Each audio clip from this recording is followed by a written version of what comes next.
Salut salut! Me voici de retour car la semaine dernière je n'ai pas posté de vidéo le dimanche, je suis désolée si vous en attendiez une. Tout simplement parce qu'en fait, donc petite explication, j'ai eu la chance de travailler pour une compagnie à Londres les 2 dernières semaines et en fait tout simplement j'ai dû travailler la semaine et aussi le week-end dans mon autre travail. Ce qui fait que je n'ai pas du tout eu le temps de rien faire du tout, ce qui n'est pas très drôle. Donc je n'ai pas du tout eu le temps de faire une vidéo et j'en suis désolée, mais nous sommes de retour et donc cette vidéo aujourd'hui est dédiée aux personnages gris. Alors les personnages gris, donc moralement gris ou moralement ambigus, c'est des personnages qui sont écrits d'une certaine manière et que beaucoup d'entre vous en fait, et moi y comprise, adorent. C'était un sujet sur lequel je voulais vraiment toucher parce que ça me tient à cœur et c'est un de mes trucs préférés en fait quand je tombe sur un personnage moralement ambigu. Ça fait ma journée quoi, j'adore ça. Donc petite définition et ensuite je vais vous donner mes exemples et comme ça on va bien pouvoir comprendre ce que c'est et un petit peu pourquoi j'aime ça. Un personnage moralement ambigu. Donc c'est un personnage qui va n'être ni bon ni mauvais, qui va toujours faire des choix qui vont être soit très difficiles ou moralement qui vont... Oui c'est ça, qui vont être un peu ambigus en fait. On va se poser des questions un petit peu sur leurs choix et sur leurs actes, mais qui vont avoir des explications, notamment dans la backstory, ou qui vont avoir des conflits internes finalement, qui vont nous faire comprendre le pourquoi du comment, pourquoi est-ce qu'ils font certains actes, ou qui prennent certains choix, et qui vont en fait complètement les dépouiller de cette atmosphère de vilain, de méchant, de personnages disons mauvais, mais qui ne va pas forcément nous donner une dimension de héros ou de personnage blanc ou de personnage complètement juste ou vertueux. C'est un personnage qui va être ambigu, c'est-à-dire qu'il va avoir un petit peu des deux. Donc pour résumer, c'est un petit peu comme si je vous disais, ces actes mauvais sont comme de la peinture noire et les actes bons et les petits actes vertueux et bienveillants sont de la peinture blanche et forcément quand on les mélange, ça fait du gris. Voilà pourquoi personnage moralement gris, personnage ambigu, voilà, c'est un petit peu l'explication pour ça. Donc les personnages moralement gris, c'est pas... ça va. Alors attention, il faut faire la différence, ça va pas être des personnages mauvais qui à la fin font juste un petit truc bien et qui les donnent tout de suite au statut de saint, ou un personnage vertueux qui fait une petite chose mauvaise et qui va devenir mauvais.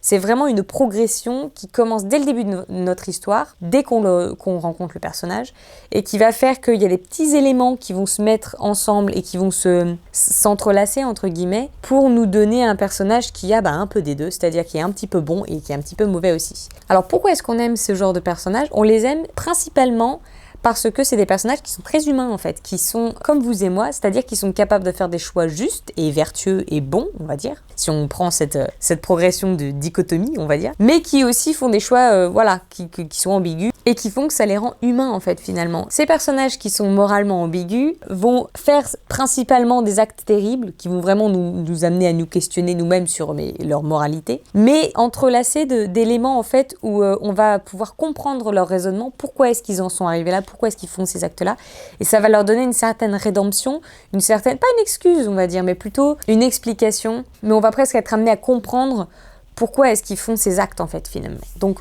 sans plus attendre, je vais vous donner quelques petits exemples pour que ce soit concret, vous allez certainement pratiquement tous les connaître. On va avoir Severus Rogue, ou Severus Snape en anglais, dans la saga d'Harry Potter, donc les films et les bouquins.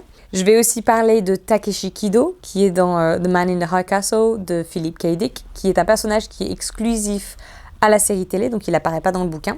On parlera aussi de Rumpelstiltskin dans la série Once Upon a Time sur ABC, que moi j'adore ce personnage-là, j'adore. Qui sont tous des exemples très concrets d'un personnage moralement ambigu. Alors, pour commencer avec Snape, tout le monde le connaît, hein, on sait tous sa backstory pour les gens qui ont vu ou lu Harry Potter.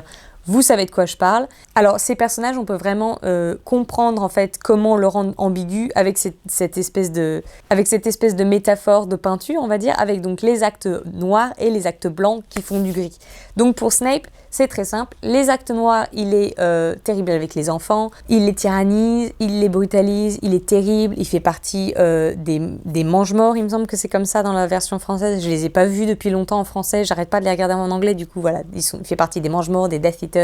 Tous ses choix et tout ce qu'il a pu faire dans le passé le rendre mauvais en fait, c'est un mauvais personnage, donc ça c'est son côté mauvais on va dire. Il était amoureux de Lily Potter, la mère d'Harry Potter, elle a pas réciproqué son amour, ce qui fait que ça l'a rendu complètement sombre et c'est ce qui a provoqué sa mort en fait finalement elle, c'est pour ça parce qu'il a donné l'adresse de Lily et James Potter à Voldemort qui ensuite a procédé de les tuer quoi finalement. Ça c'est pour ses actes mauvais, noirs, mais on voit aussi, et tout au long de la saga, ses actes de rédemption, ses actes de gentillesse, on va dire de bonté, de vertu, qui sont toujours faire attention à Harry. Je pense notamment à cette scène dans la pierre philosophale, où Harry en fait a un match de Quidditch et son balai il perd le contrôle de son balai, et on voit Rogue qui fait des incantations et il murmure des trucs, et tout le monde pense que c'est lui qui est en train de faire que le balai de Harry est complètement désorienté à cause de Snape, de Severus. Mais c'est pas le cas, en fait, c'est Quirrell qui était le problème depuis le début, et on se rend compte que lui, non, il essayait de l'aider et de redresser le balai. Et tous ces petits actes-là sont parsemés à travers l'histoire pour, à la fin, quand il va mourir finalement de la blessure de Nagini et donner ses souvenirs à Harry, on va complètement comprendre que tous ces petits actes étaient des actes de bonté. La peinture se mélange et on va se rendre compte en fait que oui, c'est un personnage gris, c'est un personnage moralement ambigu parce qu'il a fait des choses très très mauvaises, mais il a essayé de se racheter. Il y a une certaine dimension de rédemption pour lui, ce qui fait qu'on a affaire à complètement un personnage avec une ambiguïté qui est très prononcée, quoi. Donc ça c'est très facile à voir avec Snape, et il y a beaucoup de gens qui l'ont vu. Maintenant on passe à Kido. Kido, donc c'est un personnage du Man in the High Castle qui est un inspecteur qui est envoyé par l'Empire du Soleil Levant, donc des Japonais. Il faut savoir que toute la côte ouest des États-Unis est envahie donc par les Japonais après la guerre, puisque c'est une dystopie de qu'est-ce qui se serait passé si les nazis avaient gagné la guerre. Il est envoyé là-bas un petit peu, je dirais, contre son gré. C'est là où il travaille. Il a été envoyé par sa patrie, mais c'est un petit peu c'est son lot, on va dire. Et on se rend bien compte de son ambiguïté, donc à travers la série, puisque Kido, c'est quelqu'un il est assez violent, il est assez rude, il n'hésite pas à tuer des gens, à torturer des gens, à tuer tout un tas de gens, même des enfants, en fait, finalement. Notamment, je pense à une scène où il y a une famille juive qu'il tue, finalement, lui aussi, parce qu'il a besoin d'informations. Il est complètement sans pitié, quoi. Et ça donne vraiment cette dimension dark et malfaisante, on va dire, du personnage. Mais on se rend compte aussi du pourquoi, et c'est là où la dimension grise apparaît, c'est-à-dire que Kido est loin de sa famille, il n'a pas vu ses fils depuis longtemps, il a donné ses fils à l'Empire aussi, et c'est très difficile de savoir que ses enfants sont des soldats et vont potentiellement mourir. Il a donné toute sa vie à l'Empire, c'est quelqu'un qui est très juste, qui a un sens du devoir énorme, et en fait on va se rendre compte de sa fragilité quand il va rencontrer le personnage de Gina, qui est plus ou moins impliquée, qu'elle est prostituée dans un club, et il va se lier un peu d'amitié avec elle au fur et à mesure. Il va trouver du confort en fait dans ses bras à elle, et on se rend compte à quel point toute son histoire nous explique pourquoi il est si mal et pourquoi est-ce qu'il recherche autant l'approbation de ses pairs en fait finalement, mais aussi sa dimension plus douce, plus calme. Comment est-ce qu'il veut remettre les choses à bien, et surtout avec Gina. On voit aussi avec son fils qu'on va découvrir dans les dernières saisons de la série. Donc c'est un soldat, il est un peu perdu depuis la guerre, et en fait il va devoir beaucoup d'argent au Yakuza. Là c'est spoiler, donc si vous voulez regarder la série, passez un petit peu après. Il doit l'argent au Yakuza, et Kido à la fin de la série va se donner au Yakuza pour donner sa liberté à son fils. Et Kido va le faire sans hésitation, malgré le fait qu'il ait été inspecteur en chef de la police locale à San Francisco et qu'il s'est battu avec la Yakuza toute sa vie en fait. Mais il le fera par honneur et par devoir par rapport à son fils. Et c'est cet arc-là qui va nous donner toute l'ambiguïté morale, quoi. Enfin, pour finir, on a Rumpelstiltskin dans Once Upon a Time. Alors ça, c'est un personnage qui a son ambiguïté liée à la romance et l'amour, et moi j'adore, moi je trouve ça super, mais c'est un exemple qui est très, très efficace aussi, puisque donc Rumpelstiltskin, c'est quelqu'un qui est sournois, un lâche, et en fait qui va arriver à obtenir des pouvoirs magiques qui vont le rendre extrêmement puissant, mais qui vont le rendre mauvais parce qu'il n'utilise pas ses pouvoirs à bon escient. Il les utilise parce que il est sournois, parce que effectivement, donc c'est un lâche. Mais il va rencontrer le personnage de Belle, donc de La Belle et la Bête, et va tomber éperdument amoureux, et c'est là où toute sa dimension va complètement pivoter, puisque il fera tout pour la rendre elle heureuse, pour s'assurer de sa sécurité, pour être sûr que leurs sentiments soient toujours ensemble, pour sauver leur couple, etc.